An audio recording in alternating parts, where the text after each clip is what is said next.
Anda ini kayak sebuah mesin produksi di pabrik gitu ya.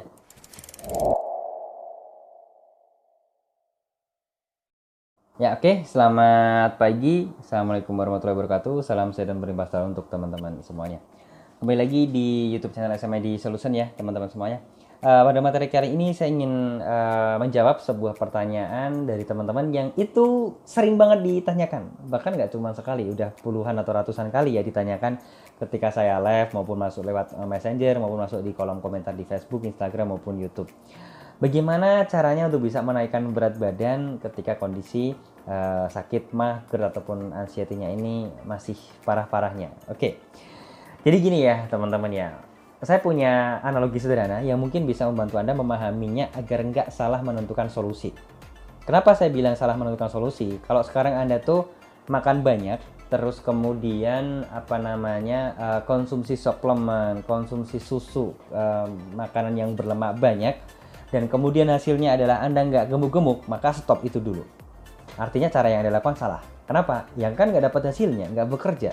Ya stop lah, jangan dilanjutin. Udah tahu nggak ada hasilnya. Pengennya kan gemuk, ya kan? Tapi udah ngelakuin cara yang saya sampaikan tadi, ternyata nggak ada hasilnya. Ya udah, sekarang di stop dulu. Gitu. Nah, kalau analogi saya, mudahnya tuh kayak gini teman-teman. Anda bisa bayangkan gitu kan di sebuah pabrik ya, teman-teman ya. Oke, sambil saya gambarkan di sini ya, teman-teman ya, biar teman-teman bisa lebih mudah untuk memahaminya. Bentar. Oke. Nah, Anda bayangkan ya, teman-teman, bahwa Anda ini kayak sebuah mesin produksi di pabrik gitu ya.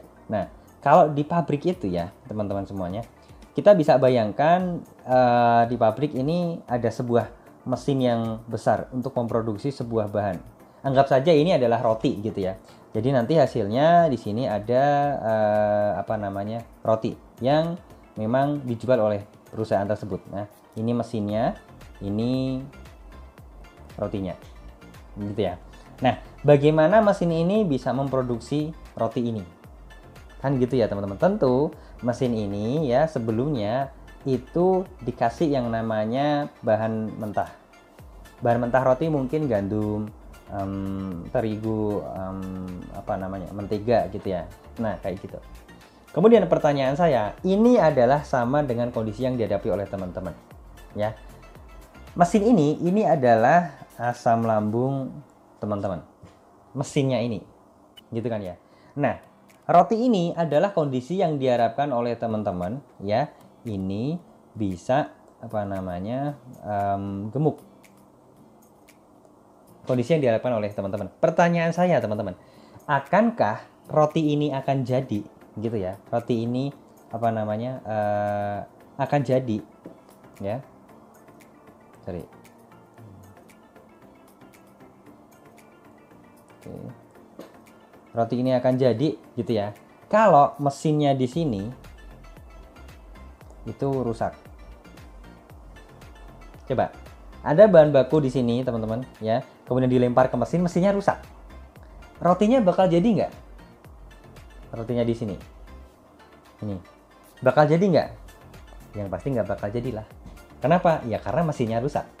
Nah, sama dengan teman-teman yang tanya bagaimana cara gemuk kalau kondisi sakitnya masih cukup lumayan parah. Pertanyaan saya simpel. Mesin ini tadi adalah asam lambung teman-teman. Kalau asam lambung teman-teman rusak, pada asam lambung adalah mesin yang memproses seluruh makanan yang masuk ke dalam tubuh kita. Dia mencerna makanan, menghaluskan makanan, mengubah makanan atau sari-sari makanan menjadi protein sebagai sumber tenaga kita.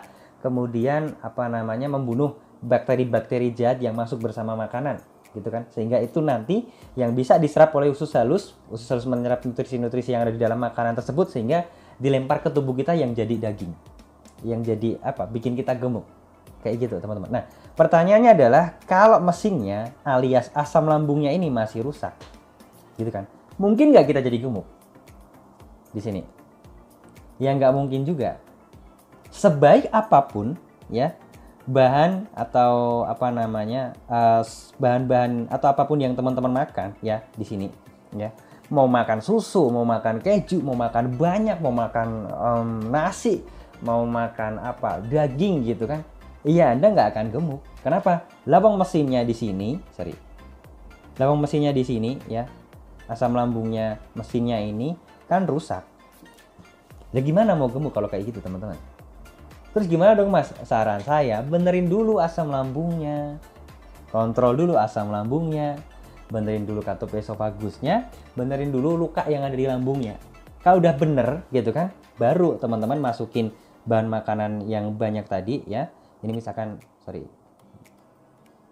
kalau udah bener, misalkan di sini, ini mesinnya atau asam lambung teman-teman gitu ya. Nah ini udah bener gitu kan. Teman-teman di sini mau makan nggak banyak pun gitu kan. Misalkan makan nasi, misalkan di sini teman-teman mau makan nasi gitu kan, apalagi mau makan buah, mau makan daging ya, kemudian dilempar ke mesin, ke asam lambung teman-teman, ke lambung teman-teman yang ada asam lambungnya gitu kan. Kemudian kalau teman-teman di sini berharap gemuk, ya bisa lah kejadian. Kenapa? Ya mesinnya bekerja dengan normal, asam lambungnya bekerja dengan normal untuk memproses makanan tadi, memproses nasi, buah, daging, atau apapun yang teman-teman makan. Sesimpel itu sebenarnya teman-teman. Maka kalau pertanyaan teman-teman bagaimana caranya gemuk, harusnya yang perlu teman-teman lakukan adalah benerin dulu asam lambungnya. Benerin dulu sebab kenapa asam lambungnya selalu rusak, ibarat kata kayak gitu, selalu kambuh lah, ibarat kata kayak gitu. Katup esofagusnya benerin juga, luka di lambungnya benerin juga. Lama-lama beres, mesinnya udah bekerja dengan normal lagi, bisa gemuk lagi. Kenapa bisa seperti itu? Karena itu yang sudah dilakukan oleh member-member yang ikut mentoring di minggu-minggu terakhir sebelum mentoring, mereka sekarang udah gemuk teman-teman. Kenapa? Biasanya dia di minggu yang pertama ya, itu sensasi udah hilang. Gitu.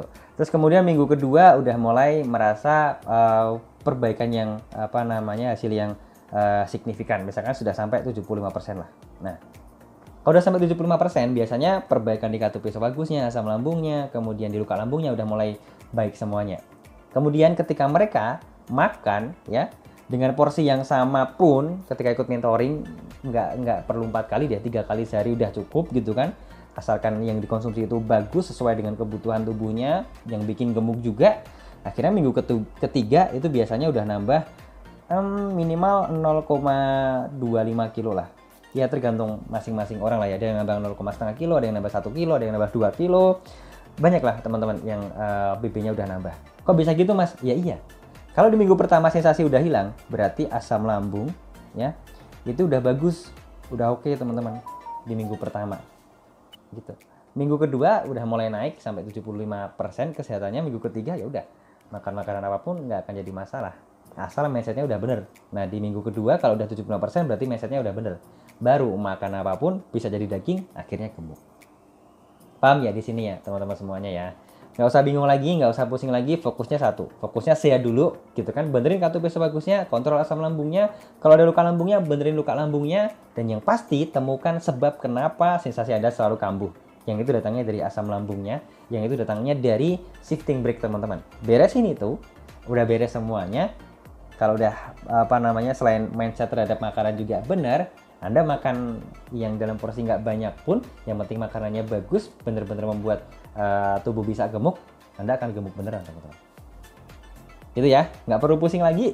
Sekarang fokusnya diubah. Sehat dulu, baru nanti mikirin gemuk. Nggak usah mikirin gemuk dulu deh, ya. Karena kalau Anda mikirin gemuk dulu, Anda semakin cemas, semakin pusing, nggak sembuh-sembuh, nggak sehat-sehat, nggak gemuk-gemuk dong pastinya. Salam sehat dan berlimpah selalu. Wassalamualaikum warahmatullahi wabarakatuh.